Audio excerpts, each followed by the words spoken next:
Muy buenas tardes para todos. Bienvenidos a nuestra lección número 18 de la preparación para la consagración total a Jesús por María. Estamos en el bloque número 2, conocimiento de sí mismo, leyendo ya en la página 209 del Totus Tus. Comencemos. En el nombre del Padre, del Hijo, del Espíritu Santo. Amén. El valor de la mortificación. Todos hemos escuchado de las fuertes mortificaciones que realizaron los grandes santos, prolongados ayunos, largas vigilias, duras penitencias. Es particularmente conmovedor el pasaje de la vida de San Francisco de Asís, en que se revolcaba entre espinas para alejar la tentación de lujuria. Hoy nos preguntamos, ¿está bien esto? ¿No debemos cuidar nuestro cuerpo, que es el templo del Espíritu Santo? ¿Por qué estas mortificaciones tan extremas? Para responder estas preguntas es necesario comprender el valor del alma, de la salvación, del amor a Dios y medir cuánto estamos dispuestos a dar por estos tesoros. Si usted tuviera una enfermedad terminal y le dicen que para salvarse de la muerte inminente debe vender todo lo que tiene para comprar una medicina costosísima, debe además someterse a una rigurosa dieta donde le prohíben todo tipo de alimento delicioso, debe abstenerse totalmente del deporte del que más le gusta y finalmente debe renunciar a todo vicio, ¿qué haría? Seguramente estaría dispuesto a eso y hasta más. La razón es evidente. La vida tiene un valor tan importante que estaría dispuesto a hacer grandes sacrificios por cuidarla. Pues bien, el Señor Jesús ha dicho que hay algo más importante que la propia vida física, la vida eterna, al punto que si fuera necesario deberíamos estar dispuestos a sacrificar la vida terrena para ganar la eterna. Quien quiera salvar su vida la perderá, pero quien pierda su vida por mí la encontrará. Mateo 16, 25. En este mismo sentido, el Señor nos manda a no temer a quien pueda matar el cuerpo, sino a quien pueda llevar a la perdición el alma. La conclusión es del todo lógica. Si es bueno hacer sacrificios por la salud del cuerpo, es mucho más bueno hacer sacrificios por la salud del alma. Esta es la razón por la que los santos hacían estos heroicos sacrificios, no por despreciar el cuerpo, sino por sanar el alma. Pero ¿por qué mortificar al cuerpo da salud al alma? ¿Por qué es necesaria la mortificación? Mortificar significa literalmente dar muerte, hacer morir. Esto no se refiere a dar muerte al cuerpo, a la materialidad de nuestra dimensión física, sino al pecado y a la inclinación a éste. Así pues, la mortificación es necesaria para la salvación por 4 motivos principales. Número 1, porque el mismo Cristo la pide. Número 2, porque nos sana de las consecuencias del pecado original. Número 3, porque nos sana de las consecuencias de nuestros pecados actuales. Número 4, porque nos asemeja a Cristo crucificado. Veamos. Número 1, porque el mismo Cristo la pide. El que quiera venir en pos de mí, niéguese a sí mismo, tome su cruz y sígame. Nuestro Señor Jesucristo habló en muchas ocasiones sobre la mortificación. Todo sufrimiento en su vida fue ofrecido al Padre por la redención de las almas. En el Sermón de la Montaña nos enseña la necesidad de la mortificación, es decir, de la muerte al pecado y a sus consecuencias, insistiendo sobre la sublimidad de nuestro fin sobrenatural que consiste en ser perfectos como es perfecto vuestro Padre Celestial. Pero esto exige la mortificación de todo lo que hay en nosotros de vicioso, la mortificación de los movimientos desordenados de la concupiscencia, Mateo 5:28, de la cólera, Mateo 5:22, del odio, Mateo 5:24, del orgullo, Mateo 6:1, de la hipocresía, Mateo 6:5. Estos, entre otra enorme cantidad de textos bíblicos, manifiestan la importancia que el Señor le dio a la mortificación, al sacrificio, como condición indispensable para seguirle. ¿Alguien dudaría del valor de la mortificación después de ver cómo nuestro Divino Salvador la recomendó incansablemente? Número 2. Porque nos sana de las consecuencias del pecado original. La vida del hombre sobre la tierra es una lucha. Esta batalla interior ha sido descrita en la tradición bíblica y espiritual de la Iglesia como la lucha entre la carne y el espíritu, entre el hombre viejo y el hombre nuevo, porque el deseo de la carne es contra el espíritu y el del espíritu es contra la carne, y estos se oponen entre sí. Esta lucha no es contra la corporeidad que en sí misma es buena, sino contra los apetitos desordenados de la carne. El viejo hombre, tal como nace de Adán, encierra un desequilibrio no pequeño en su naturaleza herida. Lo vemos claramente si consideramos lo que era el estado de justicia original. Antes del pecado original, era una armonía perfecta entre Dios y el alma creada, para conocerle, amarle y servirle, y entre el alma y el cuerpo. En tanto el alma guardaba esa sumisión a Dios, las pasiones de la sensibilidad permanecían también sometidas a la recta razón iluminada por la fe y a la voluntad vivificada por la caridad. El cuerpo participaba por privilegio de esta armonía y no estaba sujeto ni a la enfermedad ni a la muerte. Esta armonía fue destruida por el pecado original. El primer hombre, por su pecado, como lo dice el Concilio de Trento, perdió para sí y para nosotros la santidad y la justicia original y nos transmitió una naturaleza caída, privada de la gracia y herida.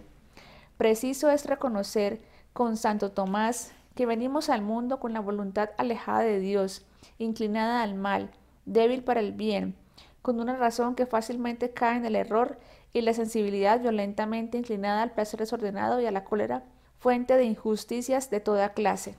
Existe también el desorden de la concupiscencia, de la inclinación al mal. En lugar de la triple armonía original entre Dios y el alma, entre el alma y el cuerpo, entre el cuerpo y las cosas exteriores, nació el triple desorden de que nos habla San Juan cuando describe.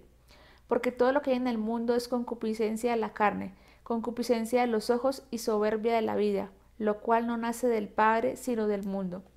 El bautismo nos sanó indudablemente del pecado original, aplicándonos los méritos del Salvador y dándonos la gracia santificante y las virtudes infusas. Así, por la virtud de la fe, nuestra razón fue sobrenaturalmente esclarecida, y por las virtudes de la esperanza y la caridad, nuestra voluntad se volvió hacia Dios. También recibimos las virtudes infusas que ponen orden en la sensibilidad. No obstante, aún continúa en los bautizados en estado de gracia la debilidad original y las heridas en vía de cicatrización que a veces hacen sufrir y que nos han sido conservadas, dice Santo Tomás, como ocasión de lucha y merecimientos. A este hombre viejo no solo hay que moderarlo y someterlo, es preciso mortificarlo y hacerle morir. De lo contrario, nunca conseguiremos el dominio sobre nuestras pasiones y siempre seremos esclavos suyos, y habrá oposición y perpetua guerra contra la naturaleza y la gracia. La mortificación nos es, pues, necesaria para las consecuencias del pecado original, que continúa existiendo aún en los bautizados, como ocasión de lucha y hasta de lucha indispensable para no caer en pecados actuales y personales. No tenemos por qué arrepentirnos del pecado original que no fue voluntario sino en el primer hombre, pero debemos esforzarnos por hacer desaparecer las pecaminosas consecuencias de ese pecado, en particular la concupiscencia, que inclina a los demás pecados. Si lo hacemos así, las heridas de que antes nos hemos ocupado se van cicatrizando más y más con el aumento de la gracia que sana y que a la vez nos levanta a una nueva vida. Muy lejos de destruir la naturaleza por la práctica de la mortificación, la gracia la restaura, la sana y la vuelve más dócil en las manos de Dios. Tercero, porque nos sana de las consecuencias de nuestros pecados actuales. La penitencia es la mortificación que se hace para reparar por nuestros pecados personales. Es pues cosa clara que la mortificación es para nosotros una necesidad en razón de las consecuencias de nuestros pecados personales. El pecado actual, repetido, engendra vicios. Cuando confesamos nuestras faltas con contrición o atrición suficiente, la absolución borra el pecado, pero deja en el alma cierta disposición a volver a caer en el mismo vicio que es consecuencia del pecado, de modo que aún después del bautismo queda al fondo de todas las malas pasiones. No hay duda, por ejemplo, que aquel que se ha dado al vicio del alcoholismo y se confiesa con atrición suficiente, si bien recibe con el perdón la gracia santificante y la virtud infusa de la templanza, conserva sin embargo la inclinación a aquel vicio y si no huye de las ocasiones volverá a caer en él. Por ese espíritu de penitencia hemos de mortificarnos para expiar los pecados pasados y ya perdonados y evitarlos en lo venidero. La virtud de penitencia, en efecto, no solo tiene por fin detestar el pecado, que es ofensa a Dios, sino también la reparación, y para esto no basta dejar de pecar, es también necesaria la satisfacción ofrecida a la justicia divina, ya que todo pecado merece una pena o castigo, de la misma manera que cualquier otro inspirado por la caridad es acreedor a la recompensa. Por este motivo, cuando se nos da la absolución sacramental que borra el pecado, se nos impone a la vez la penitencia o satisfacción para que así obtengamos la remisión de la pena temporal que aún nos quedaría por pagar. Esta satisfacción es parte del sacramento de la penitencia por el cual se nos aplican los méritos del Salvador y contribuye así a devolvernos la gracia o aumentarla. Así queda saldada, en parte al menos, la deuda contraída por el pecador con la divina justicia. Para conseguir tal efecto, debe ese pecador aceptar con resignación las penalidades de la vida, y si esta paciencia y resignación no son suficientes para purificarlo del todo, deberá pasar por el purgatorio, pues nadie entra en el cielo sin antes haberse purgado totalmente. El dogma del purgatorio es de esta manera una confirmación de la necesidad de la mortificación, al enseñarnos que toda deuda ha de quedar cancelada, ya por los méritos en esta vida o bien por el fuego purificador en la otra. Un arrepentimiento lleno de amor borraría la falta y la pena, como las dichosas lágrimas que Jesús bendijo cuando dijo: le han sido perdonados muchos pecados porque amó mucho. Si pues la penitencia es necesaria a todos los cristianos, ¿cómo será posible negar la necesidad de la mortificación? Esto equivaldría a desconocer en absoluto la gravedad del pecado y sus consecuencias. Los que hablan contra la mortificación llegan poco a poco a beber la iniquidad como se bebe un vaso de agua. Luego llaman imperfección a los que con frecuencia es un verdadero pecado venial y humana debilidad al pecado mortal. Tampoco hemos de pasar por alto que tenemos que luchar contra el espíritu del mundo y contra el demonio, según las palabras de San Pablo. Para resistir a las tentaciones del enemigo, que primero nos inclina a faltas ligeras para llevarnos después a otras más graves, nuestro Señor mismo nos ha exhortado a recurrir a la oración, al ayuno y a la limosna. Así la tentación se convertirá en ocasión de actos meritorios de fe, esperanza y amor de Dios. Cuarto, porque nos asemeja a Cristo crucificado. Otro de los motivos por el cual nos es necesaria la mortificación es la necesidad de imitar a Jesús crucificado. La santificación consiste en un proceso cada vez más intenso de incorporación a Cristo. Se trata de una verdadera crucificación a la que se debe llegar todo cristiano bajo pena de no alcanzar la santidad. El santo es, en fin de cuentas, una reproducción de Cristo, otro Cristo, con todas sus consecuencias. Ahora bien, el camino para unirnos y transformarnos en Él nos lo dejó trazado el mismo Cristo con caracteres inequívocos. El que quiera venir en pos de mí, niéguese a sí mismo y tome su cruz y sígame. No hay otro camino posible, es preciso abrazarse del dolor, cargar la propia cruz y seguir a Cristo hasta la cumbre del Calvario, no para contemplar cómo le crucificaban a Él, sino para dejarse crucificar al lado suyo. Un santo muy ingenioso pudo establecer la siguiente ecuación que juzgamos exactísima: santificar igual a cristificar, cristificar igual a sacrificar. La comodidad moderna y el amor propio y humillado ante la propia cobardía podrán lanzar nuevas fórmulas e inventar sistemas de santificación cómodos, fáciles, pero todos ellos están inexorablemente condenados al fracaso. No hay más santificación posible que la crucifixión con Cristo. De hecho, todos los santos están ensangrentados, y San Juan de la Cruz estaba tan convencido de ello que llegó a escribir esas terminantes palabras: si en algún tiempo, hermano mío, le persuadiere a alguno, sea o no prelado, doctrina de anchura y más alivio, no le crea ni abrace, aunque se la confirme con milagros, sino penitencia y más penitencia y deshacimiento de todas las cosas. Y jamás, si quiere llegar a poseer a Cristo, le busque sin la cruz. San Pablo añade que padecemos con Él para ser glorificado con Él. En este sentido, la mortificación tiene su raíz más profunda en el bautismo, en el que somos introducidos en el mundo de Cristo para resucitar con Él.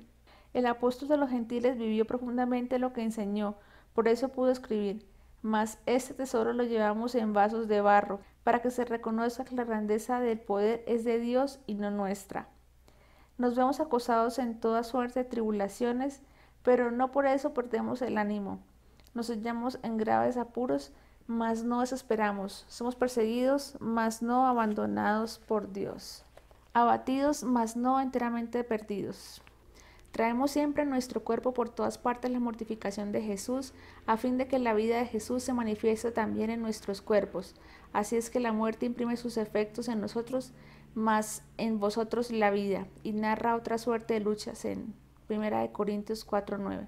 Los mismos apóstoles, después de ser azotados por amor a Cristo, salieron muy gozosos porque habían sido hallados dignos de sufrir aquel ultraje, por el nombre de Jesús. Los santos verdaderamente llevaron sus cruces y fueron así formados a imagen de Jesús crucificado, para continuar la obra de la redención con los mismos medios que empleara el Redentor. El camino a la perfección pasa por la cruz. No hay santidad sin renuncia y sin combate espiritual. El progreso espiritual implica la ascesis y la mortificación que conducen gradualmente a vivir en la paz y el gozo de las bienaventuranzas. Práctica de la mortificación. La mortificación debe practicarse con prudencia y discreción. Debe ser proporcionada a las fuerzas físicas y morales de cada cual y al cumplimiento de las obligaciones de nuestro propio estado. Es importante mortificar todos los sentidos. El ayuno. Llamamos ayuno a la privación voluntaria de comida durante algún tiempo por motivo religioso, como acto de culto ante Dios. Era el ayuno en la antigua ley una de las grandes obras expiatorias. En la ley nueva, el ayuno es una práctica de dolor y de penitencia. Por eso los apóstoles no ayunan mientras el esposo está con ellos, sino que ayunarán cuando no esté. Nuestro Señor, para pagar por nuestros pecados, ayunó 40 días y 40 noches y dijo a sus apóstoles que hay algunos demonios que no pueden arrojarse sino con la oración y el ayuno.